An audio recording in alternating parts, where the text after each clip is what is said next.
Aku adalah seorang pilot Amerika. Orang yang menangkap aku adalah orang Vietnam. Aku lebih tinggi dan lebih kuat darinya, tapi aku tidak berani berdiri tegak. Aku ditangkap di hutan Vietnam. Mereka menyeret aku ke sebuah desa kecil di Laos. Aku memaksakan senyum, menatap mata setiap penduduk desa, dan berusaha bertindak ramah. Mereka menyuruh aku duduk, jadi aku langsung duduk. Setelah itu mereka membawa aku lebih jauh ke dalam hutan, mengikat aku pada sebuah pohon, dan menembakkan senjata beberapa kali ke arah aku. Untungnya peluru meleset tidak mengenai aku. Mereka hanya mencoba menakut-nakutiku. Ketika mereka bosan, mereka membuang aku ke penjara kecil yang tersembunyi di hutan. Di sana sudah ada beberapa tahanan perang dan semuanya merupakan seorang pilot. Pesawat mereka ditembak jatuh dan mereka dikurung di sini. Beberapa sudah terperangkap lebih dari 2 tahun. Setiap hari mereka berdoa agar perang segera berakhir, agar mereka bisa bebas, tetapi tidak pernah ada kabar baik. Di malam hari, tangan kami diikat menyilang dan kami berbaring berdampingan, bahkan tak bisa berguling. Kaki kami juga dirantai sangat erat. Karena makanan di sini sangat buruk, seorang pria buang air besar di celananya setiap malam. Aku ingin membantu, tapi aku butuh sebuah paku.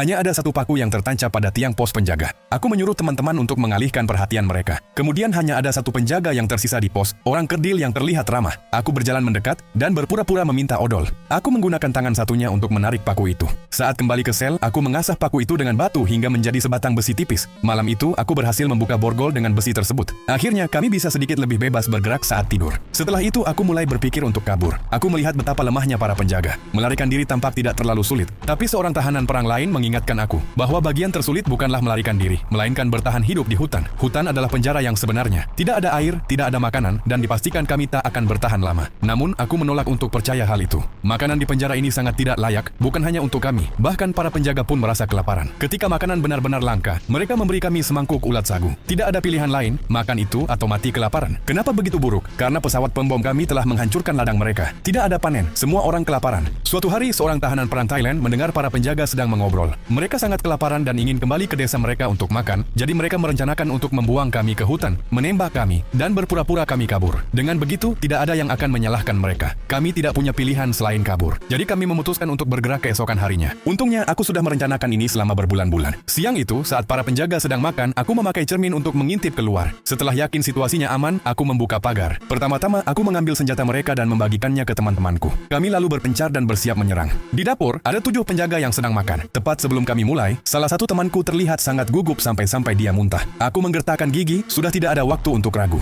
Aku langsung menerjang keluar dan menembak. Beberapa penjaga langsung tumbang. Aku juga berhasil menembak satu lagi yang datang menyerang dengan pisau. Tapi ketika aku menoleh, tidak ada satupun dari orangku yang ikut maju. Mereka mengkhianatiku. Aku berteriak marah, menyebut mereka pengecut. Aku hanya membiarkan si penjaga kerdil itu yang ramah hidup. Aku mengambil perbekalan yang kami butuhkan, karena aku tahu para penjaga yang kabur akan segera kembali dengan bala bantuan. Kami tidak bisa tinggal di sana. Kami pun berlari ke dalam hutan. Di luar sana, kami kembali bertemu dengan para pengkhianat itu, dan mereka sudah memakai sepatu yang mereka curi dari kami.